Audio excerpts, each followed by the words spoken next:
नमस्कार, मैं doctor Anita Rai Singhani, associate professor EFM government PG college Kekri से आपका हार्दिक स्वागत और अभिनंदन करती हूँ। आज जो चैप्टर मैंने तैयार किया है वो है बीकॉम पार्ट 1 के लिए बिजनेस इकोनॉमिक्स पेपर के लिए जो है meaning and definition of supply की बात हम करेंगे कि पूर्ति किसे कहते हैं या पूर्ति का क्या आशय होता है, इसकी क्या परिभाषाएँ होती हैं, क्या विशेषताएँ होती है और इसके क्या नियम वगैरह हैं, वक्र कैसे इसका कार्य करता है, इसकी मांग सारणियों के बारे में भी हम इसमें बात करेंगे। मांग जिस तरह हमने मांग के बारे में पढ़ा उसी तरह हम सप्लाई के बारे में पढ़ेंगे। पूर्ति की परिभाषा क्या होती है, इसके नियम क्या होते हैं या इसकी विशेषताओं के बारे में जो है इसमें हम स्टडी करने वाले हैं। जैसा कि आप सबको पता ही है कि पूर्ति सप्लाई जो होती है या मांग डिमांड अर्थशास्त्र के दो महत्वपूर्ण घटक होते हैं। हमारी अर्थव्यवस्था में कुछ वस्तुएं महंगी होती हैं और कुछ वस्तुएं सस्ती होती हैं। कुछ बहुत कम मात्रा में प्राप्त होती है तो कुछ बहुत बड़ी मात्रा में उपलब्ध होती है। हम जब खरीदते हैं तो कुछ चीज़ें सस्ती होती है तो कुछ चीज़ें महंगी होती है। इनके भाव बदलते रहते हैं और मुख्यतः इनकी मांग और पूर्ति के कारण ही ऐसा होता है। कई बार जो है मांग में कमी हो जाती है या फिर मांग बढ़ जाती है तो पूर्ति में कमी हो जाती है।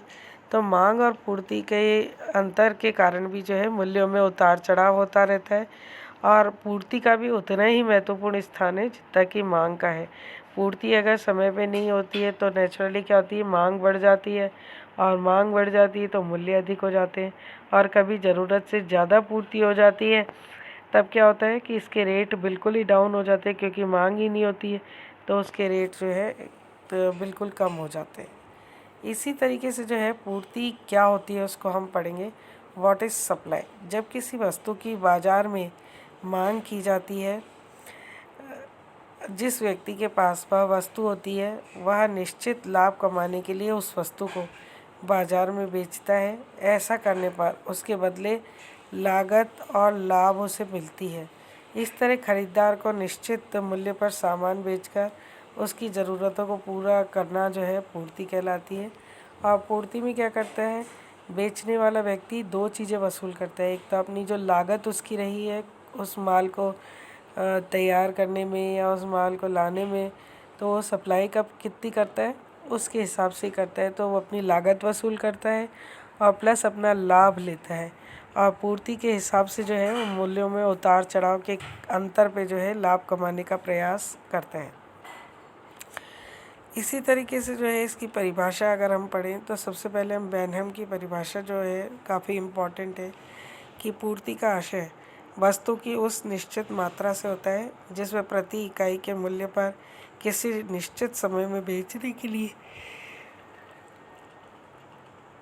विक्रेता के द्वारा जो है प्रस्तुत किया जाता है। तो बेनहम ने भी इसमें दो तीन बातों को इम्पोर्टेंस दी है कि पूर्ति को उन्होंने क्या माना है, वस्तु की एक निश्चित मात्रा से लगा है और जिसमें प्रति इकाई मूल्य पर किसी निश्चित समय में बेचने के लिए विक्रेता द्वारा प्रस्तुत किया जाता है। तो क्या इम्पोर्टेंट पॉइंट होगा, एक तो निश्चित मात्रा होगी, प्रति इकाई मूल्य निर्धारण होगा, इसके बाद निश्चित समय में होगा और बेचने के लिए जो है विक्रेताओं द्वारा जो है प्रस्तुत किया जाएगा।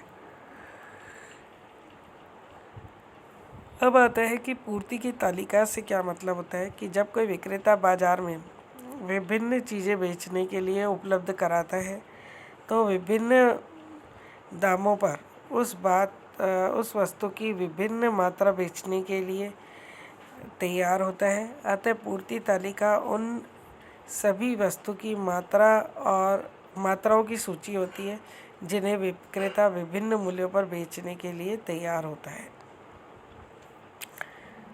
इसके बाद अगला इम्पॉर्टेंट पॉइंट आता है कि तालिकाएं कौन कौन सी तरह की होती है।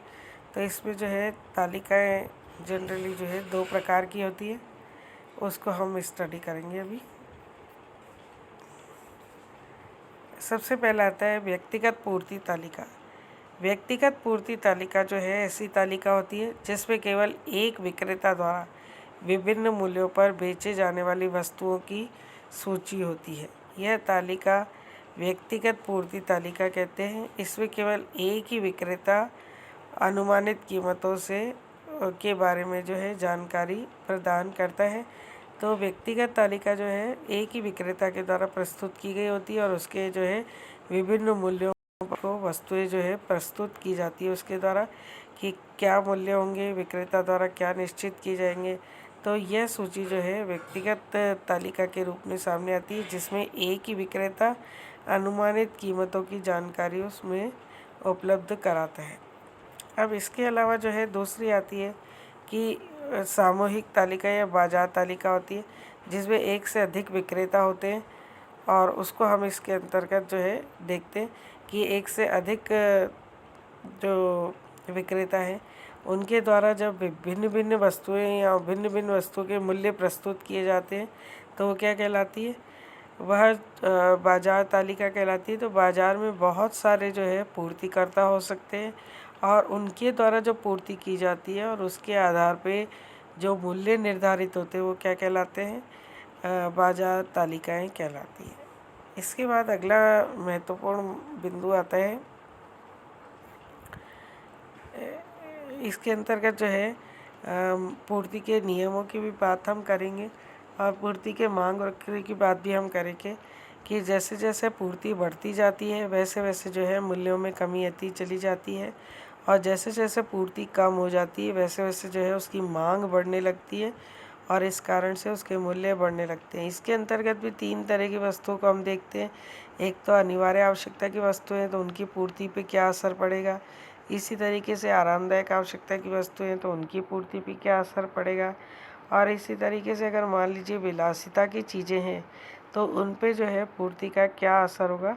तो इसे जो है इसके अंतर्गत हम स्टडी करेंगे और इसके आगे आने वाले चैप्टर में भी हम मांग पूर्ति वक्र को देखेंगे कि पूर्ति वक्र पे किन किन चीज़ों का प्रभाव होता है और पूर्ति वक्र के समय जो है किन बातों को ध्यान में रखा जाता है और सरकार के द्वारा जो है मांग और पूर्ति दोनों के ऊपर उतना ही महत्व दिया गया है। जितना मांग के ऊपर दिया गया उतना ही पूर्ति के ऊपर भी दिया गया है, क्योंकि किसी भी बाज़ार में अगर ओवर प्रोडक्शन हो जाता है तो भी जो है हानि की संभावना होती है, लेस प्रोडक्शन हो जाता है तो भी हानि की संभावना होती है। तो उपभोक्ताओं के पास पर्याप्त वस्तु पर्याप्त समय पे मिले और पर्याप्त मूल्यों पे अवेलेबल हो, तो ये प्रयास जो है मांग और पूर्ति के द्वारा किए जाते हैं।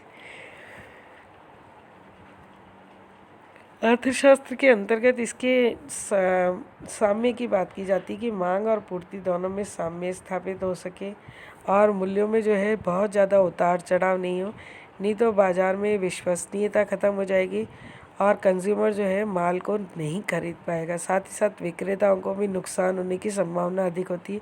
तो एक स्थायित्व की ज़रूरत होती है। तो मांग और पूर्ति का साम्य स्थापित कर करके जो है एक स्थायित्व की बात की जा सकती है।